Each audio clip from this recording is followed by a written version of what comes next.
Good evening, boys and girls, girls and boys. Welcome back to the channel Spill the Tea Lou. For those of you that are new here, my name is Lou. Please do smash a like on your way into the video. Obviously, the more likes we get, the more YouTube likes us, the more it shows the video to more people. If you're one of the people that likes to actually watch the video and see if you like it before you press the like button, that's a-okay, totally understand, but please don't forget to hit it on your way out because I am sure you're going to enjoy it. So for those of you that aren't new to the channel, you will notice that obviously I like to speak about not only my team but other teams, and really to shine a light sometimes on teams that don't get enough attention. So big shout out to Sunderland today, going 2-0 down and then coming back into it to win 3-2 against Bournemouth. Absolutely smashing it. And it's not that I have anything against Bournemouth, I'm sure you're all very lovely, it's just that I hate to see teams so dismissed, and Sunderland have been so dismissed. So I am absolutely delighted to see them sticking it to the man and showing people that you cannot just write people off, no matter what they did last season, no matter if they've had a tough start, no matter what's thrown at them. And it's just really, really nice to see a team that are real underdogs absolutely sticking it to the man. So congratulations today to Sunderland teams. Apologies to my Newcastle fans, I know you're not going to like that, but here we are. So as I said, any of you who aren't new to the channel will know that I do try and speak about lots of different teams, trying to give lots of different views and not just to constantly be banging on about one team the whole time. There has been a very conspicuous absence from the teams that I've spoken about so far this season, and that is Manchester City.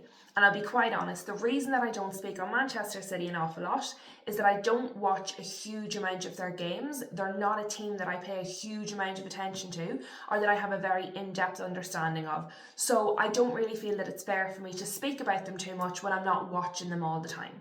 So I thought, I am going to forego the Sunderland and Bournemouth match today, which I really wanted to watch, and I am going to watch Manchester City and Leeds so I can do a match reaction for this match and I can finally speak fairly about Manchester City. So I'm going to be speaking primarily in the context of this match. I watched the whole match from start to finish for all 100 and odd minutes of it. And I have to say, it was a very good, very interesting game to watch, which I was not expecting. I thought I was letting myself in for an afternoon snooze, but I was not. And I have to say, I found the game, if I was looking at it from a neutral point of view, very enjoyable, very interesting, and the dynamic was really good. The tempo was really good for the most part, and it was certainly very back and forth. So I think I picked a really good game to watch. So I'm going to go through it a little bit, kind of how I felt in the game, what I saw in the game, and we'll take in some other bits from there. So obviously the final score, Manchester City did win the game. However, that easily could have gone the other direction. So Foden gets us going really early, really fast into the game. Within the first minute, Foden scores the first goal. Foden then does later score the last goal of the match as well. So we opened it and he closed it. Considering Phil Foden has had a lot of criticism, some fair criticism, because he was kind of underwhelming for his usual standards last season. But he seems, certainly today, he was absolutely on and he performed really, really well. Reinders I thought was very good as well. I've seen Reinders get a lot of criticism. I've seen a lot of people say they don't like him, he's not doing well. I thought today he did quite well, and I find sometimes if you listen, and I don't listen to the commentary to get their opinions, but sometimes if I'm not familiar with all of the players, I listen to the commentary just so I'm hearing the names and I'm connecting the right play with the right person. And I was hearing Reinders, and I'm like, okay, well, if they're talking about him this much and I'm seeing him this much and he's this involved and it's not for making mistakes, obviously he's doing well. So I don't know, maybe he just had an outstanding match today, but I thought he played quite well too. But for Leeds to go down so early, your game plan, everything that you've planned for the match goes completely out the window because you're no longer playing at nil each. You're already a goal down. So everything that you have planned for goes out the window, and then you have to, not only hang on in there, but fight your way back into the game, and you have the whole match. And a lot of people have said, that's a good thing, you've got nearly 90 minutes to get back into the game, But the problem is, when a team goes ahead that early, their tempo is up, their confidence is up. And when it's a team like Manchester City, it's even worse again. So it's actually 90 minutes against a team that smells blood and is coming after you and after you and after you. So it can almost make it harder. But something that the commentator said was, this is a real test of character for Leeds. And I have to say, I think this is a test that they passed with flying colours. Even though they didn't get the result in the end, I thought they played so well and they worked really, really, really hard. And so, as I said, I just found it was a really interesting game to watch. The first half, I thought very much was City's half. Even though Leeds, there was a never say die attitude. They worked so hard. They fought back. They didn't just sit in and try and go, okay, we'll do damage limitation. They really did try to fight their way back into the match. But I have to say, the first half belonged to Manchester City. By the end of the first half, City had 7 corners to 0 for Leeds. So that goes to show you how often they were in the box for Leeds to be putting it out, for them to be winning these corners, to be then using the corners to put it back into the box. So there was serious, sustained pressure by Manchester City. And I have to say, considering all of Leeds players were in their own box defending, the City players were really finding a huge amount of space, and a lot of the time they were coming down the wings, they were coming down the sides, and it was just absolutely constant. But it really did feel like a game of two halves. So in the second half, 48th minute, Leeds scored their goal. Dominic Calvert-Lewin was brought on at half-time and immediately changed the game. You could see Matheus Nunes was struggling. And it's not that Dominic Calvert-Lewin is one of these lightning quick players, but definitely Nunes was struggling with his pace. And Nunes actually at one point ended up getting a yellow card because he was struggling to keep up with him and he had to do a last ditch tackle. I don't know if it just ended up being a free kick or if he actually got the card for it as well. But you could feel the momentum change. You could feel the shift in intensity, the halftime change, the goal right after halftime. You could feel the whole change in the game. And so for quite some time then, I have it written down here. So Nunes got a card in the 54th minute. So that was absolutely 100% directly because of Dominic Calvert-Lewin. He just made such an impact in the game for me. Come on. You can see then there's one point in around the 60th minute where Donnarumma goes down injured, and you hear even the commentators discussing, that sometimes when a goalkeeper goes down, you kind of question, is it a real injury? Are they trying to take the sting out of the game? The dark arts that we talk about from teams. Donnarumma is such an incredibly experienced player. City are a really experienced team. Pep will do anything to win. So while we don't know, maybe he did feel something, but I don't think that we can rule out the possibility that he was employing a little bit of the dark arts to take the sting out of the game, to try and slow that intensity that Leeds were building, to try and slow the momentum that Leeds were building, and it worked. Because after that, you see City starting to build their way back into the game. The momentum has slowed down. We're back to playing at City's pace, and City are back to attacking again. Very much back and forward. Obviously then we get some more goals. We did have the shout on whether or not there was offside for the goal. Was their goalkeeper interference for City's goal? For City's goal. Was their goalkeeper interference?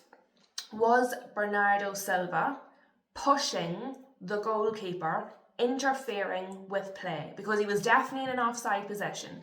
So was he interfering with play? I would suggest if you walk up and shove the goalkeeper, you're interfering with him. And considering he was offside, to me that's offside. Considering we were given goals as offside for someone's head being in the line of sight, you would like to think if you're shoving the keeper that would count as offside. But the goal was given. VAR looked into it, they decided no, there was no offside involved, the goal stood. Then obviously we have the penalty from the tackle. I call it a tackle, but I don't know if you can call it a tackle when, like, anyway, from Guardiola on Dominic Calvert-Lewin. Again, Dominic Calvert-Lewin involved, winning the penalty. The penalty does not go in, but then they score from the rebound. So it was just, the game felt very much back and forward, particularly in the second half. You had periods of pressure from Leeds, periods of pressure from Manchester City. It certainly wasn't the kind of assured performance that we are used to seeing from Manchester City. And I would just like to say, because I thought it was interesting, that was Lucas Nemech's third goal in 3 matches. So just when we're looking at players that are building a bit of a momentum, he's building it there. You could feel the urgency from City. You can feel that it's not a situation that they're used to being in. You could feel almost a little bit of panic, you know, kind of into that second half. As the time was going on, you could feel the panic. You could feel them being uncertain. You can feel them going, we don't like this, which is fair enough because it's not what they are used to. Then in the 84th minute, Leeds got their very first corner of the match, and it was during a period, so we're talking about there, you know, we feel the pressure, it's back and forth, there's, you know, decisions being made all over the place, there's potential goals all over the place, there's a change in intensity, there's uncertainty and almost a panic from City. You've Leeds smelling blood, and then in the 84th minute, Leeds get their first corner of the match. And at that point, what I wrote here is Leeds look the more likely to score. Leeds look the more likely to score the winner. And of course, when you think or say something like that, is exactly when the opposite happens. You Phil Foden scoring the goal in the 90th, 91st minute.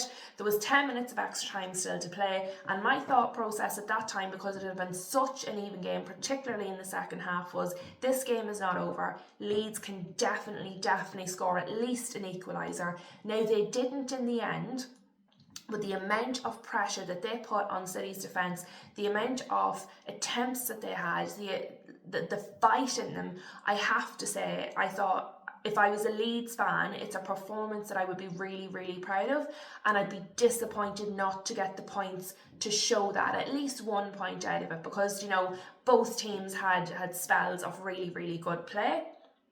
And I have to say, the City players look really, really relieved to get to the final whistle. They looked like, you know, when you go, okay, we've made it, we got it, we've got the win. And I would say, considering the fact, and look, I know we talk about, you know, the title race, I've done some videos on it myself, we're talking about Arsenal, you're talking about, are Chelsea really a challenger? Are you saying, look, well, up until today, City were only 1 point behind Chelsea, therefore they're obviously still in the title race. They've done it before where they've come from behind and they've chased teams down to win the league. It's definitely something that they can do. And if by getting points today, then it adds to that. It puts pressure on Arsenal to win tomorrow. You're breathing down other teams' necks. But as well as that, they're coming into this match off the back. Their last 2 games were losses. They lost to Leverkusen and they also lost to Newcastle. And I appreciate Newcastle are having a really bloody good day today. But Newcastle so far this season have not been great. They're quite far down the table. And it was a questionable loss for Manchester City. So you're going, are they in a title race? Can they be in a title race when they're having losses like that? So when you see them then have a performance like that against Leeds, you're kind of going, okay, they got the 3 points. The 3 points are important. It puts the pressure on Arsenal, and really at the end of the day what matters is the result. But I've seen quite prominent City fans online, on YouTube, on X, talking about the fact that they're disappointed with the performance, that they're happy with the points, but they're disappointed and they're concerned with the performance. And when you put it in the context of having they've lost their last 2 games, and then today, as I said, from my watching of it, Leeds could have as easily got the winner as City. And if we're sitting here going, Leeds got the win, you're looking at it completely differently. So what these fans are saying is, look, we've had 2 bad results followed by quite a questionable performance. It's not filling us with confidence with the fact that we're going to be in a title race in reality. I can completely understand that, having seen what I saw today. What I would say, when they have the likes of players like Foden, who's coming back to what would be maybe considered his best, when he's getting himself back into form, when you have the likes of Rodri, I'm sure that Pep said Rodri is going to be coming back very, very soon. When you have the likes of players like Rodri coming back, I think it gives you a little bit of confidence. And often we say, you know, the stuff of champions is when you're winning the matches and the points, even when you don't deserve to, even when it's hard, even when it's a rough, scrappy match. When you're getting the points from those matches, that's what makes a champion. So I suppose that's the 2 sides of it there. But certainly it was a very, very interesting game from a somewhat neutral, because I don't like either of these teams. So it was a really interesting game to watch. And it's definitely something that I think it was important for City to get the points, but it would also be important for City to improve on that performance. And just a slight note, and I don't want to make a big deal out of it because he scores so often and he's just an absolute machine. He's unbelievable. Haaland had a quiet day today. And I was one of the people saying, okay, if you stop Haaland, if Haaland has a quiet day, if Haaland doesn't score, where do the goals come from for City? What do they do? Do you know, we've said before, particularly when we're talking about Arsenal and some other teams, when you get not necessarily loads of players injured, but the wrong player injured, a sort of a forefront player injured, it's a real test for your team. And so one of the examples we would use is if Haaland got injured for City, what would they do? Would it stop their season? Would it? And I do think it would make their season more difficult. I mean, if your star striker gets injured for a prolonged period, it makes your season more difficult. But I do think that today it proved, even when Haaland has a quiet match, or he's not on his peak, or he's maybe not in the match as much as he would like to be, City do still have the players that can score goals and that can get them over the line. Please do smash a like on the video, folks. I do hope you have enjoyed what I've had to say. If you're new to the channel, please do subscribe. I do try and talk about most teams, and I will be talking about most teams through the season. If there's a team you would like me to talk about that I haven't, please get it in the comments. What did you make of the match today? Did you agree with me? Do you think I saw it completely wrong? Let me know in the comments. I want to hear what everybody has to say. And enjoy the rest of your evening. Some great football to come tomorrow, hopefully, as well.